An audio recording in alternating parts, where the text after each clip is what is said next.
Ngayong kapistahan ni Santa Marta, Maria at Lazaro, maririnig natin ang Panginoon na nagsasabing, "Ako ang muling pagkabuhay at ang buhay.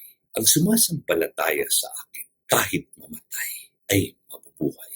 Sa harap ng kalungkutan sa pagkamatay ni Lazaro, pinakita ni Jesus na siya ang tunay na pinagmumulan ng pag-asa at buhay na walang hanggan. Ang pananampalataya ni Marta ay huwaran ng pagtitiwala sa Panginoon kahit sa gitna ng pagdadalamhati.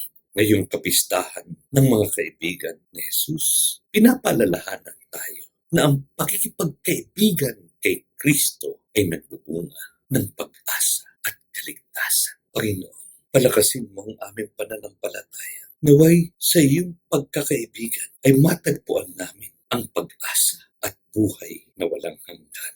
Amen.